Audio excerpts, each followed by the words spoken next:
yourself off, but thank you so much for joining us, Pat. Whereabouts are you this evening? So at the moment, I'm at Foster Tuncurry. Very nice. And where did you get started this morning? So this morning was a pretty easy morning. This morning I kicked off from Kempsey. Sorry, Taree. I'm losing track of the Oh, I places. bet you are. Taree.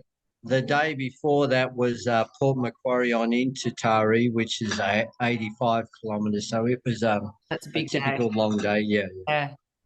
Nice one. Well, thanks so much for joining us. Before we get started, I just want to welcome everyone to our For Wild Places Trail Chat. This is the 17th one we've been doing. We do them once a month. So I guess we've been going about a year and a half now. And tonight, my name's Hilary. I'm the CEO of For Wild Places. And tonight I'm on the beautiful lands of the Wadawurrung people of the Kulin Nation down here on the surf coast of Victoria. And we're very excited to have the one and only Pat Farmer joining us. And yeah, thanks so much for taking the time, Pat. I understand you've had a very busy day, so we're going to keep this conversation short and sharp because you've got some recovering to be doing. But how many days are you up to now on your run for the voice? Well, that's a good question. I should have looked at that before I jumped on here. It has been pretty hectic, but I know I've done over 110, maybe 120 days. I know I've done about 10,000 kilometres, but I also know that I've still got to get down to Sydney next week. And also know that before I get there, I'll be going Bulladillan, Raymond Terrace, Newcastle, and there's a big reception organised in Newcastle. And then from there on into Sydney, then Canberra, then Sydney, then Wollongong, then Canberra, and a number of places in between there, of course, and then on in from there to Canberra, then across to Melbourne, and Melbourne to Adelaide, Adelaide up to Port Augusta, and from Port Augusta, Alice Springs, and Alice Springs to the spiritual heart of Australia, Uluru. So I should finish there around about the second week of October. Yeah, are you going to get first word? Is Albo going to be your first port of call to let you know what date the referendum will be, so you can set your finish line accordingly? I'd like to think so. I'm not sure worked the hardest for it. Well, I'm not sure I'm that important, but you never know. But he's aware of what I'm doing. He's going to run with me in Sydney. Fantastic. And along with some of the Sydney Swans legends and, of course, the Rabbitohs and Rob Di Castello and some of Rob's Indigenous runners as well. Oh, yeah, from the Indigenous Marathon Foundation. That's correct. Yeah, so, yes, I'm really looking forward to that. And, of course, Rob and I are great mates. We go back a fair way, so it'd be nice to see Rob again. And he's very supportive of what I'm doing. Awesome. And have you had lots of people joining you along the way? Yeah, I have. I've had people from all walks of life, young, old, everything in between, young kids, truck drivers even pull up their semis and get out and come across the road and run with me for a little bit. And believe me, a lot of those truckies are not in the best of shape. No, they're probably in their thongs and slapping along beside you. They got the thongs on, they got the singlet on, the dress code. Yeah, it's pretty standard. And the King G shorts. That's awesome. So yeah, you are doing this to raise awareness for the voice for the referendum, which is coming up some weekend in October. You've done a lot of running in your past. You've run over across many continents and countries, and you've even run around Australia once before. What made you want to do it again? And at your, just when you're probably at the time of your life when you're ready to start taking it easy, instead. I know what you're trying to say there. You're trying to say, look, Pat, you're getting a bit old for this stuff. When are you going to retire? When are you going to retire? The question for later is how do we all, because I think we all want to be you in the sense of, longevity as a runner is very difficult. So, you've done a pretty amazing job, and I'm interested to know how the body is holding up, because we are all runners here, and we love it and hate it because it's an addictive sport, but it has its setbacks and injury and all that kind of thing. So yeah, what made you, obviously it's a cause that you care a lot about, but how did this idea come to fruition? Well, there's a couple of things I just want to say firstly, before I get on to that. First thing is, when you said about how you feel about running, sort of prompted me of a great quote that I got from Joe Record many years ago when I was doing the old Sydney to Melbourne races. And he said to me, he said, Pat, he said, doing an ultra marathon is like beating your head against a brick wall. It feels fantastic when you stop. And that is so true. That's the first thing. The second thing is I want to tell everybody that I was inspired by Cliff Young. I wasn't inspired by his words, I was inspired by his actions, because there was a guy who was in his 60s. He got out there, competed in the Sydney to Melbourne race, took on the best in the country, and he won that race, almost 1,000 kilometres, day and night and day and night, pushing himself through all sorts of pain barriers and achieving the outcome that he did. So he was a great example to everyone to show us it doesn't matter how young you are or how old you are. If you want to do something, you can and you will find a way. So I've been incredibly inspired by those two guys, Giannis Kouros, Tony Rafferty, and so many other great legends. Steve Moneghetti, Rob DiGastella, so many people that are great, just great runners. Now, as far as the voice is concerned, I've run all over the world. I've even run from the North Pole through to the South Pole. The North Pole was, let me see. The North Pole took 39 days to do from the North Pole out to the edge to Canada.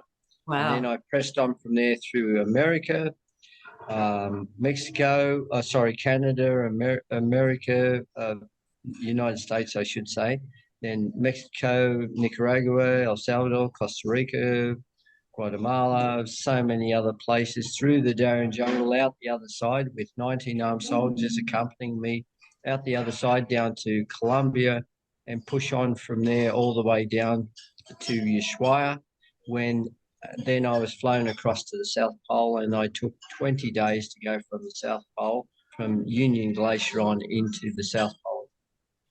So I've done that. I've run the length of Vietnam for clean water projects for the International Red Cross. I've run the length of India for girls' education, from Kanyakumari to Kashmir at the foothills of the Himalaya mountains.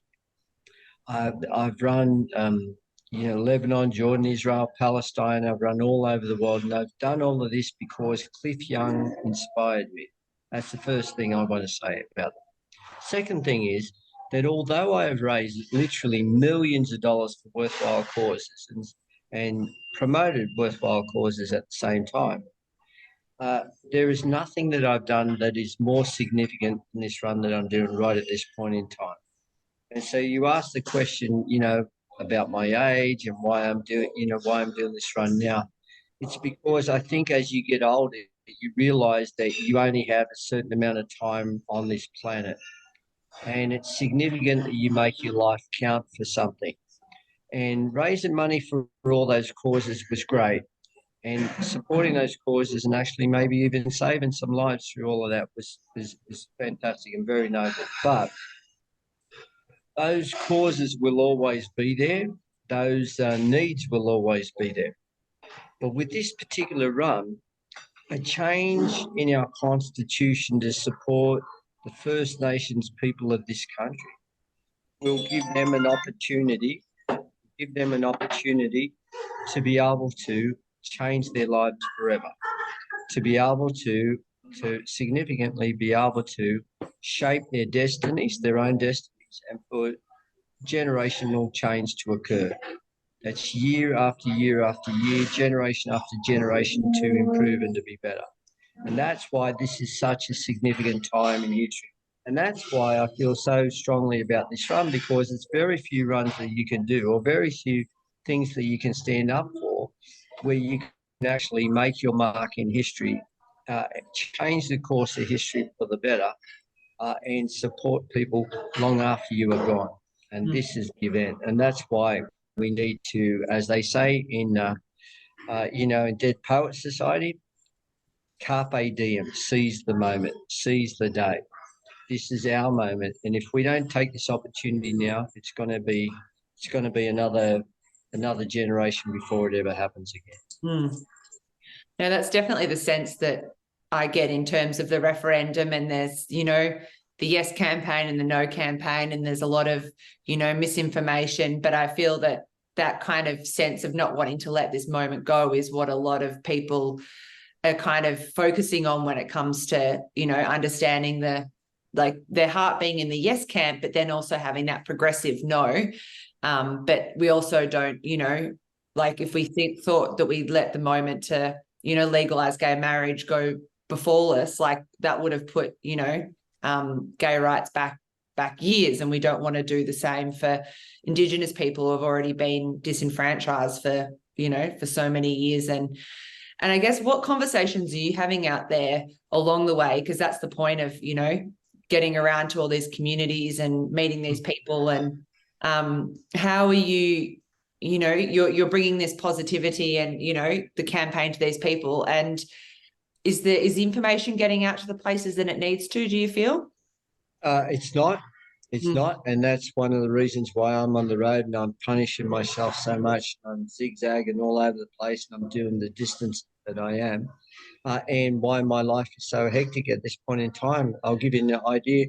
You know, this morning I was in Taree. I addressed an audience in Taree at the showground.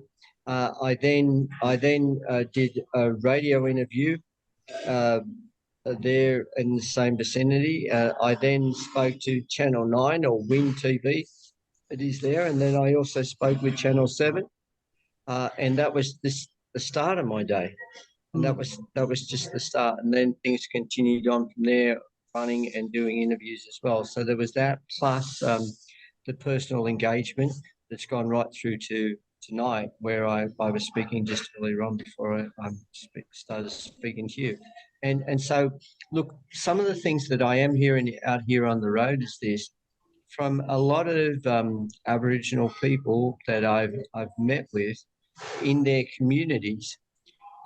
Two things are happening. One is they're telling me about all the things that are happening in their communities and things that they need, and things that have been addressed poorly in the past, because Canberra has decided that they need a new swimming pool when actually what they need is filtration on their water systems so that they can drink clean water instead of bore water.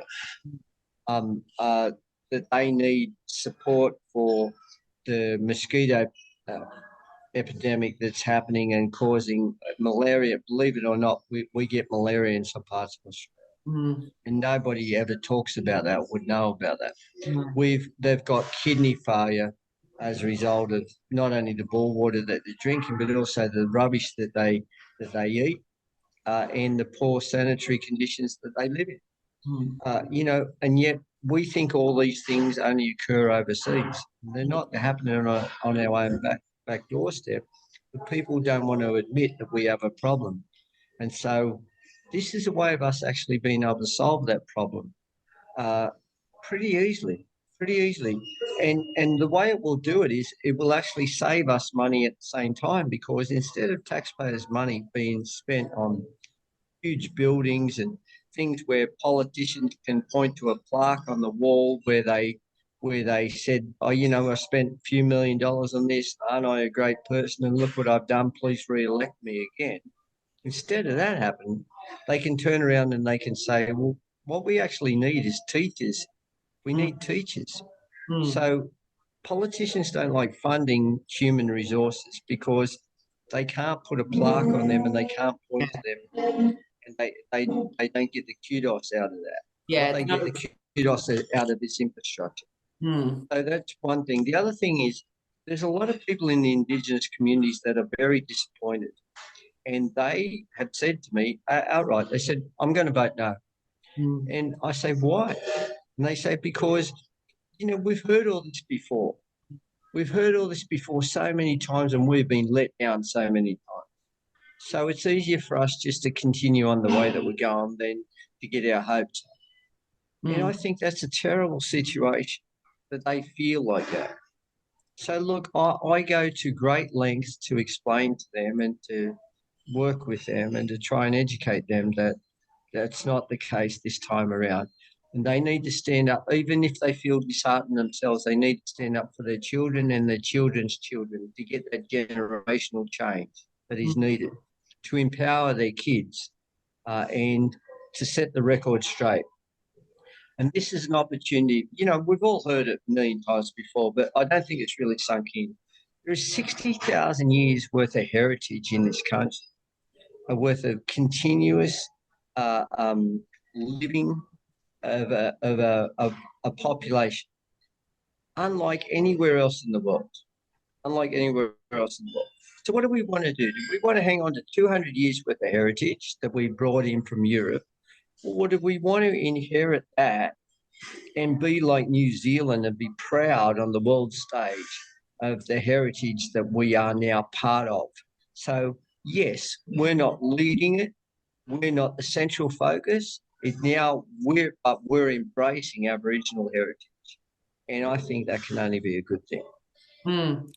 No, definitely. And I think that, yeah, it's a poignant time in history when we take that step forward and acknowledge what's happened in the past, but rather than try and sweep it under the carpet, we, confront it and admit our wrongdoing and try and make amends rather than, just ignoring it. And you look at countries like, New Zealand, where, they start each news broadcast saying kia ora, it's just so embedded in the culture and from school and education that, I feel like we're really doing ourselves a disservice by not learning more about that and having the Indigenous culture as part of our, cultural kind of fabric, because it is such a unique part of this country that we don't know nearly enough about. And I guess you've, like you said, you've run all over the world and now you're doing your second lap around Australia. What are some places that have stood out that really, I guess, where you feel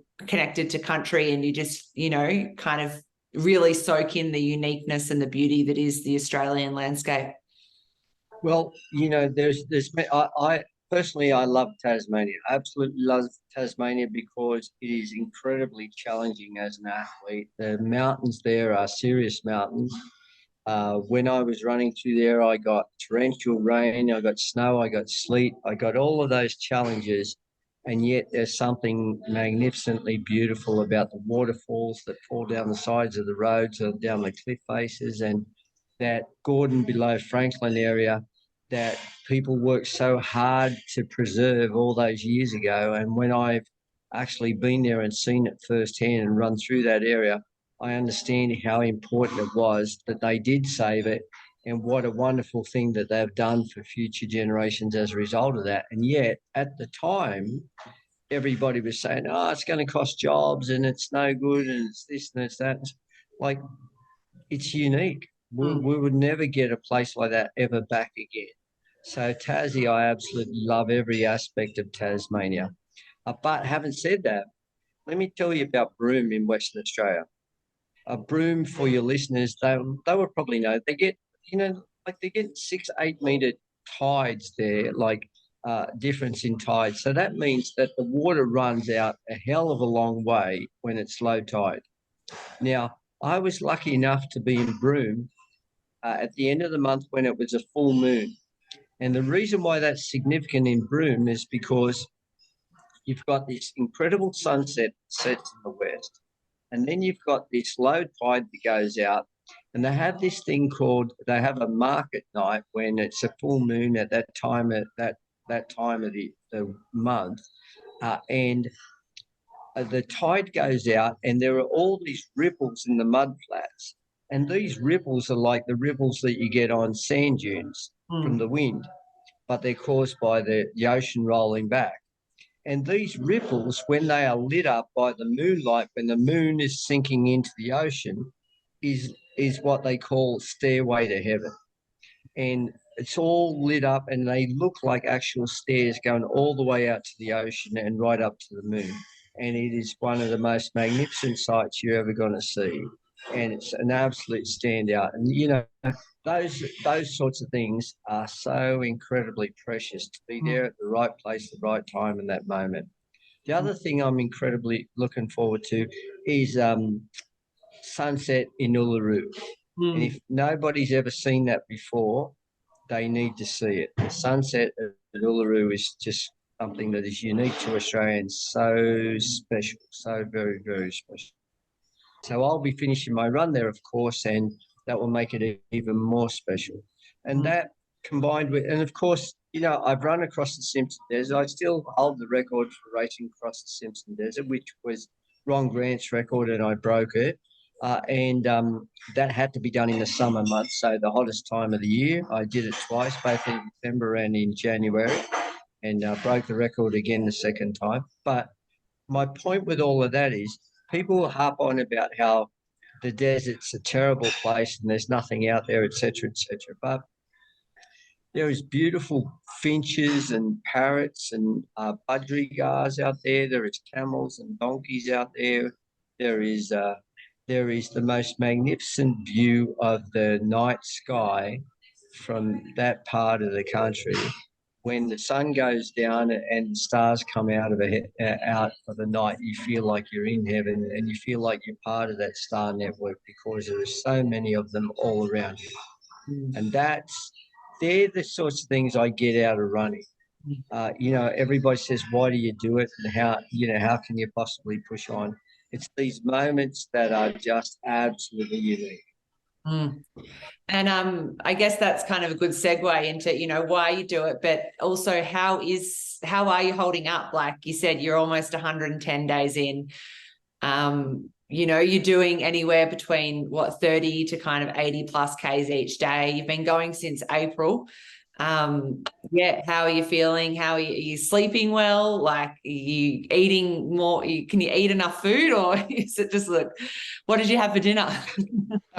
Well, let me tell you, I can never eat enough food. I'm as skinny as a rake. I weigh 59 to 60 kilos at the moment. So you can see my rib cages, no problem whatsoever. But I'm fast and strong at that weight. And I feel good. And, I've had all the normal stuff that every runner gets. First couple of weeks, Tasmania with that torrential rain, I got a lot of blisters. Nobody ever died of a blister, so those, they heal themselves up. You learn how to treat them pretty quickly, and it's not a drama. And then you get callus in that area, and it's pretty hard, and it's not a problem from that point on. I've had some bruised kidneys where I've been urinating a bit of blood from the continuous pounding. That happens. Yeah, because you're mainly on bitumen, would you say, like 90% of the time? A lot of it, but that happened in WA because I was quite dehydrated, to be quite honest with you. They were big, long slogs, kilometres, dead flat roads, no hills, a straight line of licorice that seemed to go on forever, and the heat. The combination of the heat and me simply not taking enough fluids, and even just the availability of fluids, it was difficult. It was difficult, and and I paid a little bit of the price for that, but I got over that as well. I knew exactly what it was when it was happening, and you just after a while. One of the great things about getting older, but doing this sort of stuff all your life, is that you learn a lot about your body. You learn about what is superficial problems and what is permanent issues. And this is not a permanent, nothing I've gotten is permanent. The knees are still handling things pretty well. My balls of my feet are bruised reasonably on one foot. So what I do is change sides of the road so that the camber accommodates that, and I'm not landing on it as primarily I'm not landing on that same point. So, you just adjust things to make sure that you can finish what you've started. And that was one of the key things that Cliff Young passed on to me in the very early days. He was a mentor to me. And one of the things he said to me is, Pat, to win a race, you have to finish a race.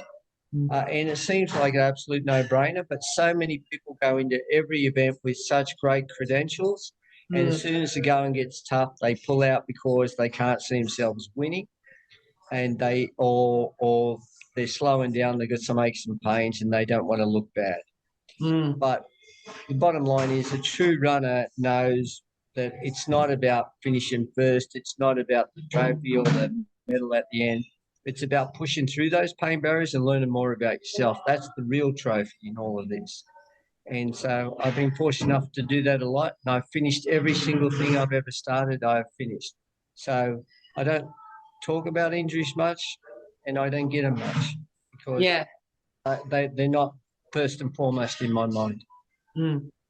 No, that's amazing. And yeah, I guess that's what comes with experience, isn't it? Understanding your body. And if Wikipedia is correct, it says that you're 61, which is the same age that, Cliffy first did his Sydney to Melbourne. And, so if you look at, it's pretty amazing that because you were Well, 18 when you did your first Melbourne well, to Sydney to that, Melbourne. that that is true, but let me cut in there straight away because I have to shoot you down on that whole thing. My daughter said to me, she rang me up and she said, "Dad, did you know you're the same age as Tom Cruise?" So instead of you revealing to everybody how old I am, why don't you just say Pat's the same age as Tom Cruise? Yeah, well, what is he doing? Riding bikes off cliffs in Mission Impossible movies or something? Yeah, I guess it yeah, goes to not show. bad. I Exactly. will say this. I climbed Matterhorn Mountain only a couple of years ago.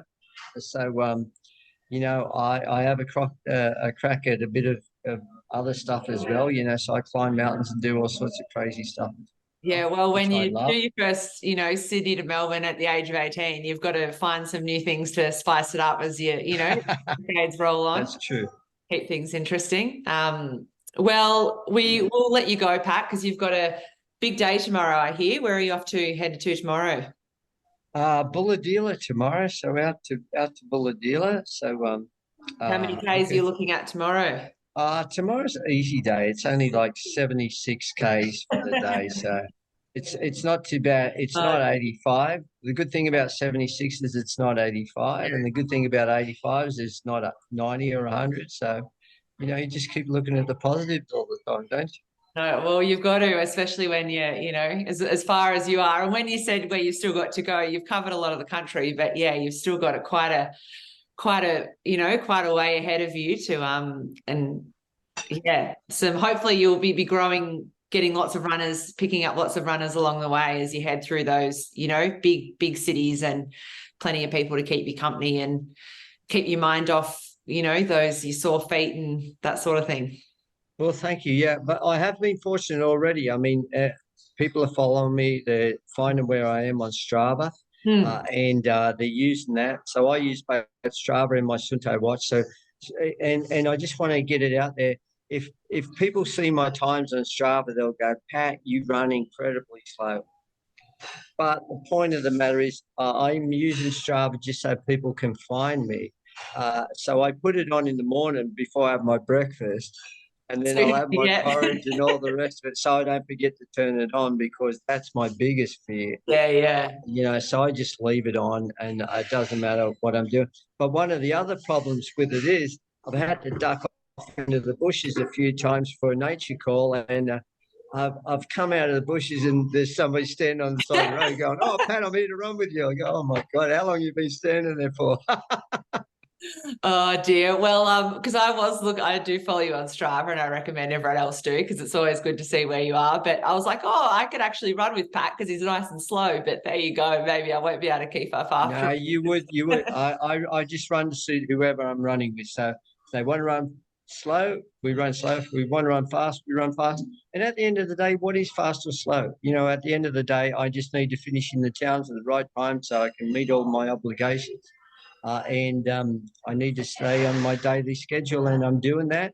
Yeah. So long as I can keep doing that, I'm happy to run at whatever pace anybody wants to run at. No, that's great. Well, yeah, you're heading down the East Coast and then from there across to Adelaide and back up to the centre. But yeah, thanks so much for taking the time, Pat. And I hope that you can catch a bit of the Matildas game, but also get a good night's sleep before a big day tomorrow. Hey, thank you so much. It's an absolute pleasure. And if anybody wants to find out more about what I'm doing, where I'm up to, or even have a look at some of the footage from some of the places we've already been to, they can go to runforthevoice.com. Yeah, and I'd also recommend I follow you on Instagram, and it's great seeing some of the chats that you have with people, and because I guess that's part of it as well, as you're out there chatting to the community. So through you, we can kind of get an idea of what what conversations you're having. And yeah, I encourage everyone to have conversations with those around you. And I know if you go to the websites, you can get signs for the front of your front yard and stuff. And I think having a, yes, if that's the way you're voting in your front yard's a good way to have that conversation. So that way people that might be on the fence can come up and, have the conversations like you are and try and, make sure people go into this well informed and understanding what a point of history that we're coming into. And and that's my job. At the end of the day, look, everybody will make up their own mind on this for their own reasons. But all I'm asking them to do is please, come find me, ask me the question somehow, some way, or ask somebody who's neutral on the whole thing the questions, but somebody who's learned on the whole subject questions, and then just make an informed decision based on that. And that's all I'm saying to people. So come join me on the road, ask the questions, have a run, but make your own mind up, make your own decision at the end of the day. But please make an informed decision, not just one that's based on what the politicians are telling you or what the media is telling you, because this is too an important issue to just let it slide. And the sad thing, of course, is, 3% of the population are Indigenous. So for a lot of us, nothing's going to change for us one way or another, either way. But this is an opportunity for us to show our empathy and for us to show our respect and for us to actually turn the tide on history. Definitely. No, well, thanks so much, Pat. Enjoy your evening, sleep well, and have fun out there tomorrow. My pleasure. Cheers. Thank you. Thanks Bye-bye. so much. Bye.